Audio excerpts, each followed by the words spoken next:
পেছনে একটি খুব গুরুত্বপূর্ণ দিক কাজ করে। আপনারা জানেন যে যুগাচার্য স্বামী বিবেকানন্দ, আমরা যখন এই হতাশায় থাকি, যন্ত্রণায় থাকি, খবরের কাগজের পাতা খুললে যখন আমাদের প্রতিদিন চিন্তা হয় যে এই দুর্নীতির জগৎ, অনেক মানুষ অন্ধকারের জগতে চলে যায়, সে জায়গায় আমরা কি থেকে উদ্ধার পাব? প্রশাসনের কাছে গেলে সেখানেও দুর্নীতির ছায়া দেখতে পাই, শিক্ষাক্ষেত্রে গেলে সেখানেও ব্যাপক দুর্নীতির ছায়া দেখতে পাই। তাহলে আমাদের জীবন যন্ত্রণাকে এগিয়ে নিয়ে যেতে গেলে, জীবন যন্ত্রণাতে যদি একটু আশ্বাস পেতে হয়, একটু লাঘব করতে হয়, তাহলে আমরা মহাপুরুষদের পায়ে শরণ নিই, মহাপুরুষদের কাছে ফিরে যাই। তাদের তো সশরীরে স্থূল শরীরে আমরা পাই না, আমরা তাদের কথা, তাদের বাণী, তাদের ফেলে যাওয়া জীবন, আমরা বারবার সেই জীবনের কথা শুনতে চাই, সেই জীবনকে ভালোবাসি, তাদের পথ অনুসরণ করতে চাই। এবং এই এত কিছু হতাশার মধ্যেও, এত কিছু নেতিবাচকতার মধ্যেও আমরা আপনারা সবাই স্থির বিশ্বাস করি, বিশেষত ছোট ছোট ছেলে মেয়েরা যারা আজকে এখানে এসেছে, আমরা সবাই এটি বিশ্বাস করি যে আমাদের প্রত্যেকের এই ভেতরে এই ভালোর শক্তি কিন্তু আছে, এবং এই ভালোর শক্তি আছে বলেই এখনো পৃথিবীটা চলছে, চলমান, এখনো ভারতবর্ষ চলছে। আমাদের ভালোর সংখ্যাটা অনেক বেশি, আমাদের ইতিবাচকতার সংখ্যাটা অনেক বেশি। সে কারণেই আমরা সতর্ক হই, আমরা ছাত্রীদের উদ্দেশ্যে সাবধান বাণী দিই। যারা প্রাজ্ঞ অভিভাবক তারা যত্ন করে সন্তান মানুষ করার চেষ্টা করেন, এর সংখ্যাটা অনেক বেশি, প্রায় বলা যেতে পারে 80% নিশ্চয়ই কাছাকাছি, নয়তো এ পৃথিবী, এ ভারতবর্ষ এগোতো না। তাই এই ইতিবাচকতার পৃথিবীতে যদি একজন সম্পূর্ণ মানবাত্মার শরণ নিতে হয়, যিনি দেশ কালের গণ্ডি ছাড়িয়ে, যিনি আমাদের কাছে বারবার ধরা দিয়েছেন, তিনি অবশ্যই যুগাচার্য স্বামী বিবেকানন্দ। সাধারণ অর্থে একজন একেবারে কপর্দকহীন মুন্ডিত মস্তক হিন্দু সন্ন্যাসী তা কিন্তু নয়। সমাজ ক্ষেত্রে, বিজ্ঞান ক্ষেত্রে, জীবনের প্রতিটি পদক্ষেপে যদি স্বামীজির কাছে আমরা মাথা নত করি, যদি স্বামীজির পাতা উল্টাই, স্বামীজি আমাদেরকে সাহায্য করেন। এই মনোবিজ্ঞানের যে সমস্যা আপনারা লক্ষ্য করে দেখবেন, বিশেষত অভিভাবক, অভিভাবিকা, শিক্ষক, শিক্ষিকাদের উদ্দেশ্যে বলি যে মনোজগৎ নিয়ে একটি বড় সমস্যা তৈরি হয়েছে। আমরাও বিদ্যালয় চালাতে গিয়ে দেখি প্রচুর ছাত্ররা, আমাদের যেহেতু ছাত্রীরা নেই, প্রচুর ছাত্ররা মানসিকভাবে দৈন্য হয়ে যায়, খুব মানসিক সমস্যা তৈরি হয়। এই মানসিক সমস্যা তৈরি হয় বলে এখন মাঝে মাঝেই আমাদের ছুটতে হয় সাইকিয়াট্রিস্টের কাছে, সাইকোলজিস্টের কাছে, কাউন্সিলরদের কাছে। আমরা যদি 20 বছর, 25 বছর, 30 বছর এগিয়ে যাই, আমাদের ছাত্রাবস্থা, আপনাদের ছাত্রাবস্থার কথা ভেবে দেখুন, আমাদের বাবা মায়েরা সাইকোলজিস্টের কোনো কনসেপ্টই হয়তো ধারণা করতেন না। সাইকোলজিস্ট আবার কি? ছেলে যদি শরীর খারাপ করে, মন খারাপ করে, মা, বাবা, শিক্ষক, পাড়া প্রতিবেশী এরাই সাহায্যের হাত বাড়িয়ে দিতে পারেন। কিন্তু বর্তমান পরিস্থিতিটা বদলে গেছে। এই বর্তমান পরিস্থিতিতে বারবার খুব ধৈর্যহীন অবস্থা, হতাশ অবস্থা, দুর্বল অবস্থা। আমি ছাত্র বন্ধুদের বলবো, ছাত্রী বন্ধুদের বলবো, যারা তোমরা একটু হলেও এ যুগে, এই প্রতিযোগিতার যুগে, ইঁদুর দৌড়ের যুগে তোমরা যারা স্বামীজি চর্চা করছো, দেখবে তোমাদের ভেতরের যে দুর্বলতা আছে, ভেতরের যে নেতিবাচকতা আছে, স্বামীজিকে শক্ত করে ধরলে দেখবে সেগুলি কেটে যাবে। এটি আমরা হলফ করে বলতে পারি। আমাদের ভেতরের দুর্বলতা, আমাদের ভেতরের কাপুরুষতা, সেটি কেটে যাবে যদি স্বামীজিকে আমরা ধরতে পারি শক্ত করে। স্বামীজির একটি করে পাতা, স্বামীজির কথার পাতা, বাণীর পাতা যদি রোজ একটু করে পড়তে পারো, রোজ প্রতিদিন অল্প করে পড়তে পারো, তাহলে দেখবে হঠাৎ কোথা থেকে এই নিঃসঙ্গ পৃথিবীতে, হতাশার পৃথিবীতে স্বামীজি আমাদের শক্তি দেবেন। স্বামীজির একটি খুব ভালো কবিতা আছে, স্বামীজি খুব ভালো কবিতা লিখতেন, কিন্তু আমরা এই কবি স্বামীজির কথা খুব একটা জানি না। স্বামীজি কবিতা লিখতেন খুব সুন্দর। সেই কবিতার মধ্যে একটি কবিতা আছে, বঙ্গানুবাদ করা হয়েছে কবিতাটির, ধৈর্য ধরো ক্ষণকাল হে বীর হৃদয়, ধৈর্য ধরো ক্ষণকাল হে বীর হৃদয়। যখন অত্যন্ত হতাশা আসবে, প্রচন্ড প্রতিযোগিতা, বাবা মা বলছেন যে নাই এত পয়সা খরচা করছি কিছুতেই পড়াশোনা হচ্ছে না, কি করিস, একটু মন দিতে পারিস না, কি করব ভেবে না পাওয়া আকুল অবস্থা, এই কবিতাটি পড়বে, দেখবে ধৈর্য আসবে, হৃদয়ের শক্তি আসবে। স্বামীজির একটা অনন্য সুন্দর কবিতা রয়েছে, সেই কবিতাটির নাম দি কাপ। দি কাপ তোমরা গুগল সার্চ করে দেখতে পারো, বাংলায় কবিতাটির তর্জমা করা হয়েছে পান পাত্র। এই দি কাপ কবিতাটা পড়ে দেখবে জীবনে প্রচুর দুঃখ আসে, এমন দুঃখ বাবা মা আছেন কিন্তু সেপারেটেড, ডাইভোর্স, সিঙ্গেল মাদার হয়তো তাকে মানুষ করছেন, এমন আছেন বাবা কার্যক্ষেত্রে দূরে থাকেন। আমাদের ছেলেরা কখনো কখনো আমার সঙ্গেই কেন এমন হয় বলুন তো, কিন্তু তোমার সঙ্গেই হবে, এটিকে মেনে নিতে হবে। কাকে ধরতে হবে? স্বামী বিবেকানন্দকে ধরতে হবে। দেখবে ওই কাপের প্রথম পাতায়, দি কাপ কবিতার প্রথম পাতায় আছে যে this is your cup, from the very beginning it has been assign to you. একেবারে সৃষ্টির আদি থেকে এটি তোমার জন্য নির্দিষ্ট করা হয়েছে, অতএব এটি তোমার জন্য যখন নির্দিষ্ট, you have to accept it, তোমাকে এটি গ্রহণ করতে হবে, এর বাইরে পৃথিবী নেই, এর বাইরে আমরা চলতে পারি না। এইভাবে স্বামীজিকে ধরতে হবে। স্বামীজি বারবার বললেন ভেবে দেখো, ছাত্রদের জন্য বলছি, দেখো তাই বলছি, তোমরা ভেবে দেখো। স্বামীজি বললেন আমার 100 যুবক চাই, এই 100 ত্যাগী যুবক হলে আমার এই পৃথিবী আমি ওলট পালট করে দিতে পারি। তার মানে 100 ত্যাগী, একেবারে নির্ভীক, দুর্বলতাহীন এই যুবক যদি স্বামীজি পেতেন, স্বামীজি স্বপ্ন দেখতেন স্বপ্নের ভারত তৈরি করে দেওয়ার। তার মানে এই 100 যুবকের, আমাদের তো কোটি কোটি দেশের, কোটি কোটি মানুষের দেশ, কিন্তু তাতেও হচ্ছে না কেন?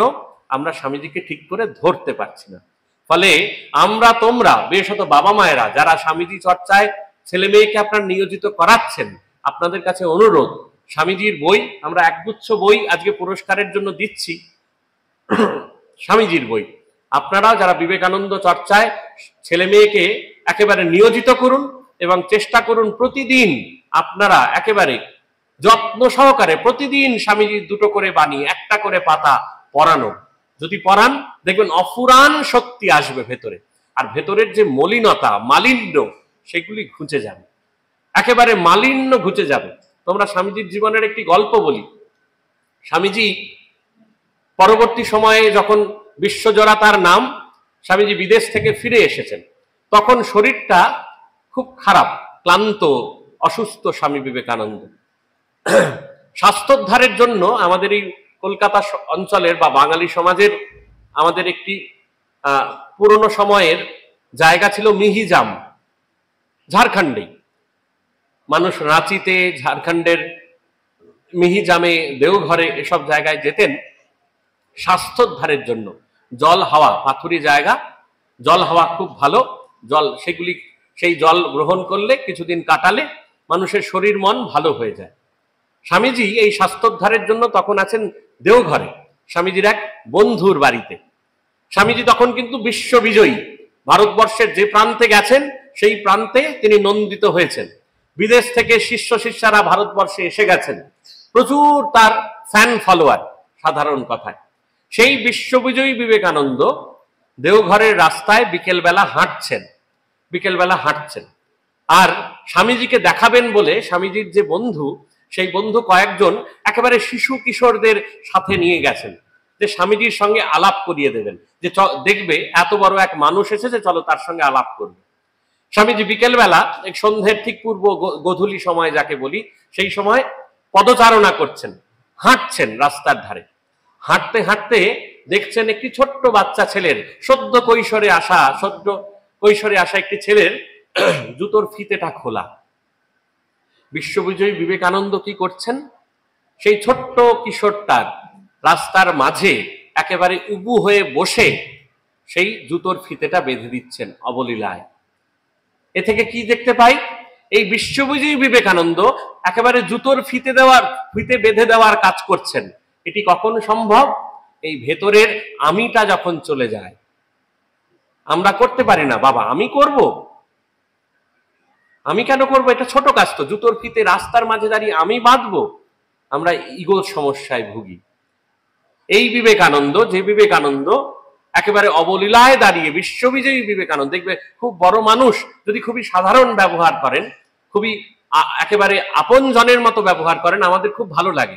বাবা এত বড় মাপের মানুষ, দেখেছো অহংকার নেই, আমরা বলি তো। এই বিবেকানন্দকে আমাদের ধরতে হবে, এটি প্রতিদিনের বিবেকানন্দ। স্বামীজি তার শিষ্য হাতরা স্টেশনের স্টেশন মাস্টার সদানন্দ মহারাজ, স্বামী সদানন্দ মহারাজ, পরবর্তীকালে সন্ন্যাস গ্রহণ করে তার নাম হয়েছিল স্বামী সদানন্দ। এই সদানন্দ মহারাজ স্বামীজির সাথে, সদানন্দ মহারাজ স্বামীজির সাথে যাচ্ছেন পাহাড়ে, হিমালয় পর্বতে। কে যাচ্ছেন? সঙ্গে যাচ্ছেন তার গুরু স্বামী বিবেকানন্দ। গুরু যাচ্ছেন, সাথে শিষ্য যাচ্ছেন। ধরে নাও শিক্ষক যাচ্ছেন বা ছাত্র যাচ্ছেন, শিক্ষক যাচ্ছেন, ছাত্র যাচ্ছেন। সদানন্দ মহারাজ, যিনি তার পূর্ববর্তী জীবনে স্টেশন মাস্টার ছিলেন, সরকারি চাকুরি করতেন, তিনি হাঁটতে পারছেন না। তিনি হাঁটতে পারছেন না, তার হাঁটতে কষ্ট হচ্ছে। পাহাড়ের চড়াই উতরাই পথ, হাঁটতে কষ্ট হচ্ছে। স্বামীজি কি গুরু, শিক্ষক, তিনি সদানন্দ মহারাজের পায়ে থাকা যে গামবুট সেটি তুলে নিলেন কাঁধে, বললেন চল। এই বিবেকানন্দকে ধরতে হবে, এই ইগোলেস বিবেকানন্দ। আমার ভেতরের আমি, আমার ভেতরের অহমিকা, দুটোই প্রতিযোগিতায় ভালো রেজাল্ট করলে, দুটি প্রতিযোগিতায় পুরস্কার পেলে আমাদের ভেতরের অহমিকাটা বেড়ে ওঠে।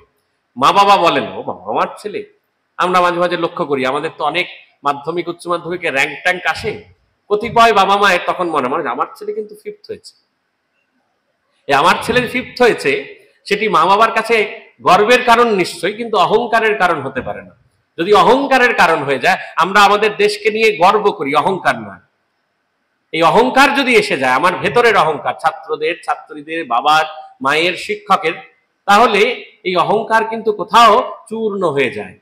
এই ইগোলেস বিবেকানন্দকে আমাদের ধরতে হবে। কোথা আর কি বিবেকানন্দকে ধরতে হবে? আর তোমরা যারা, আমরা ধরে নিতে পারি বেশিরভাগই হয়তো বাবা মার যত্নে, বাবা মা খুব যত্নে মানুষ করছেন, তার সর্বস্ব উজাড় করে দিয়ে সন্তানকে মানুষ করছেন। তাই একজন দরিদ্র মানুষের কথা, আর্ত মানুষের কথা তোমাদের হৃদয়ে হয়তো বাজে না, কখনো কষ্ট হয় না। কিন্তু চিন্তা করতে হবে, তোমার বাড়ির যে মানুষটি কাজ করে, কাজের লোক, তোমার যে মানুষটি প্রতিদিন খবরের কাগজ পৌঁছে দেন, তার কথা ভাবতে হবে। তোমার বাড়িতে যে বাবা বা মা যে সবজিওয়ালার কাছ থেকে রোজ সবজি কিনে আনেন, তার কথা ভাবতে হবে। যদি ভাবতে পারি, তাহলে এই স্বপ্নের ভারত গঠন করা সম্ভব। আমরা স্বার্থপুঞ্জ তৈরি হব না, আমরা নিঃস্বার্থ পরায়ণ হব।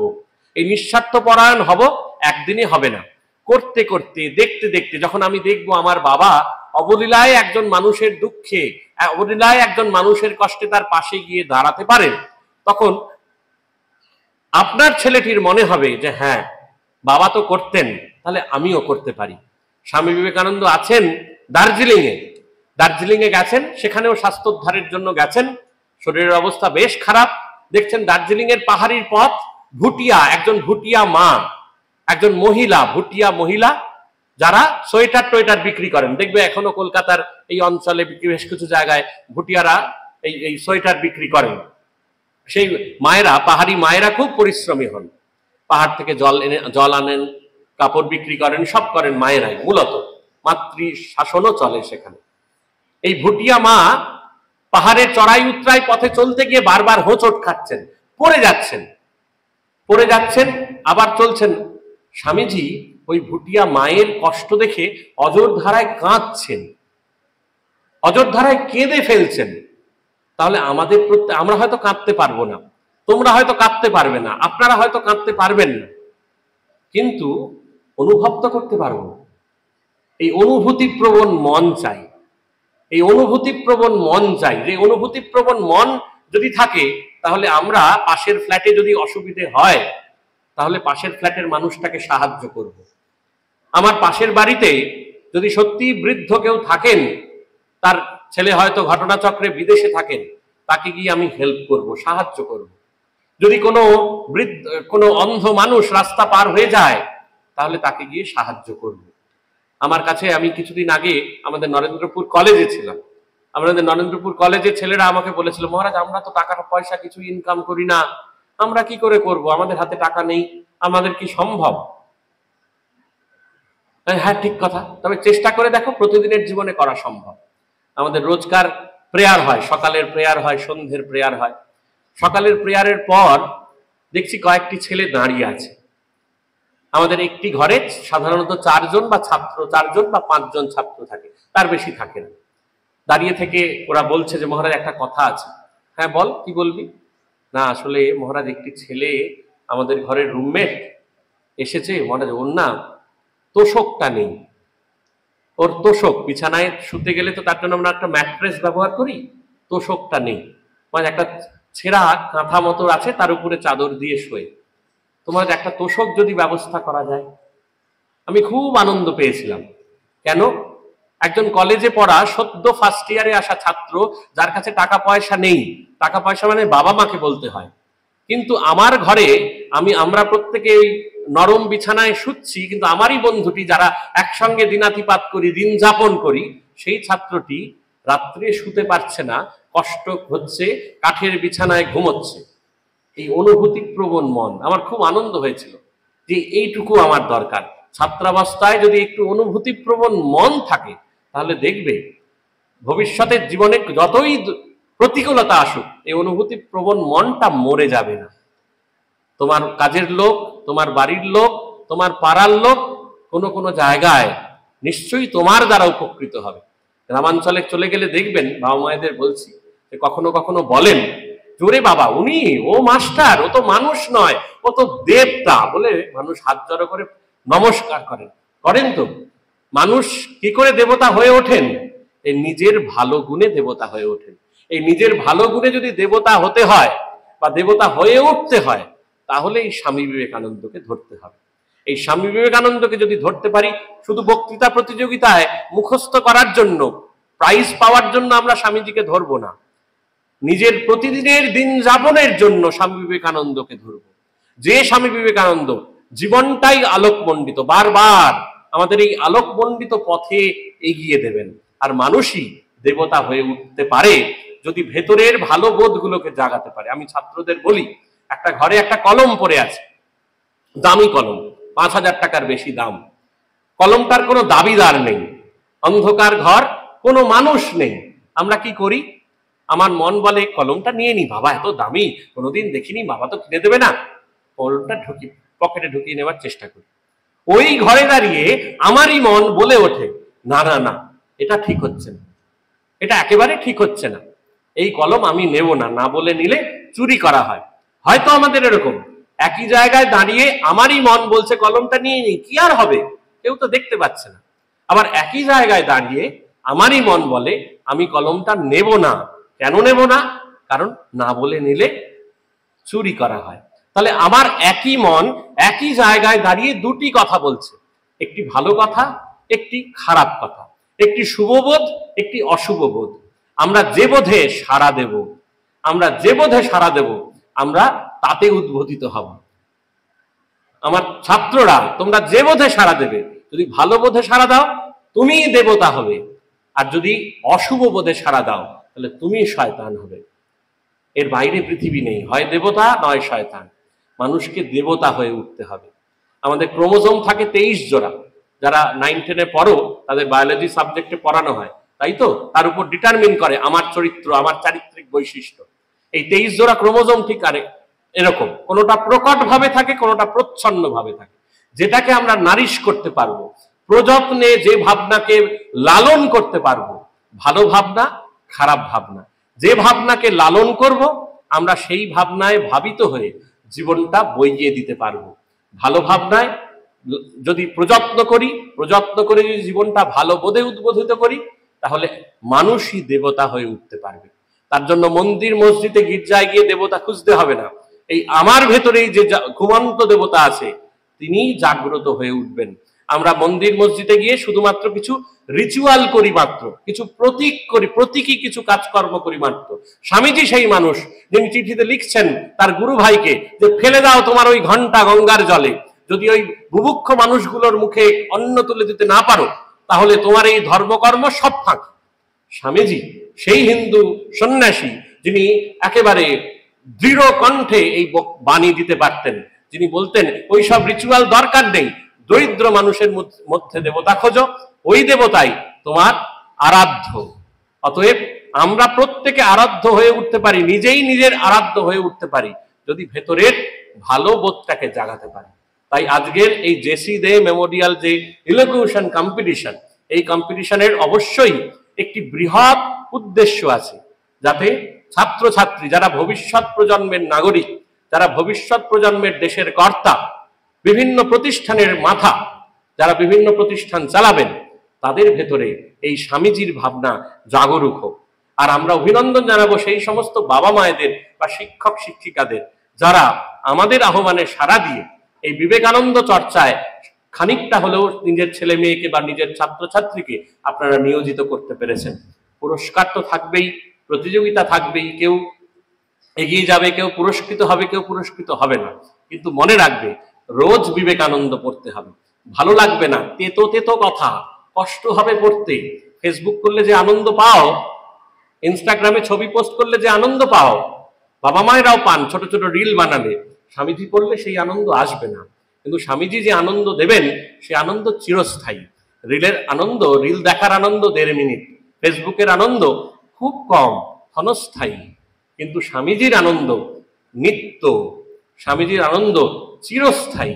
এই আনন্দ ভেতরে যখন দেখবেন, কখনো ছাত্রদের বলবো, কখনো কোনো দিন নিজের স্বার্থটা ত্যাগ করে একটু কাউকে সাহায্য করে দেখবে, কষ্ট হবে, ভেতরে কষ্ট হবে হয়তো, কিন্তু দেখবে একটি অপার আনন্দ অনুভব করবে।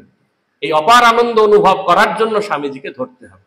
তাই আজকের এই বিশেষ দিনে তোমরা যারা আমাদের এই বিদ্যালয়ে এসেছো, ছাত্ররা ছাত্রীরা প্রতিযোগী হিসেবে তোমাদেরকে অভিনন্দন জানাই। আমরা এক্ষুনি পুরস্কার দেব। বাবা মায়েরা যারা সারাদিন সময় দিয়ে ছাত্রদের এনেছেন, শিক্ষক শিক্ষিকারা এনেছেন, তাদেরও আমাদের বিদ্যালয়ের তরফ থেকে আমাদের হার্দিক অভিনন্দন, নমস্কার জ্ঞাপন করছি। আবারও আনবেন। আর সারা বছর 12ই জানুয়ারি একদিন নয়, বিবেকানন্দ প্রতিযোগিতা একদিন নয়, রোজ বিবেকানন্দ পড়ুন, রোজ বিবেকানন্দ পড়ান। প্রয়োজন হলে আমাদেরই রামকৃষ্ণ মিশনের এই স্টলগুলিতে, উদ্বোধন পত্রিকার স্টলে, অদ্বৈত আশ্রমের স্টলে এই বইগুলো পাওয়া যায়। তাও ছেড়ে দিন, এখন মোবাইলটা সার্চ করলেই সঙ্গে সঙ্গে স্বামীজি ভেসে উঠবে। সোশ্যাল মিডিয়া তো শুধুই ক্ষতিই করছে, ইন্টারনেট তো শুধুই ক্ষতিই করছে, এমনটা তো নয়। অনেক ভালো জায়গা আছে যেখানে আমরা বিস্তার লাভ করতে পারি, যেখানে স্বামীজিকে ধরতে পারি। তাই স্বামীজিকে ধরুন, স্বামীজিকে পড়ুন, স্বামীজিকে পড়ান। স্বামীজির কাছে এই প্রার্থনা করব। সবাই মিলে হাত জড়ো করে আমি স্বামীজির প্রণাম মন্ত্র বলবো, একটু বলবেন, তারপরে আমরা পুরস্কার বিতরণে চলে যাব। ওম নমঃ শ্রী যতিরাজায়, জোরে বলতে হবে, বিবেকানন্দ सूरये सच्चित सुख स्वरूपाय स्वामिने तापहारिणे ओम परतत्वे सदा लीनो रामकृष्ण समज्ञया यो धर्म स्थापनरतो वीरे शंतं नमाम्यहम। স্বামীজি আমাদের আশীর্বাদ করুন, এই প্রার্থনা করছি। আপনারা বসুন, আমরা পুরস্কার বিতরণে চলে যাচ্ছি।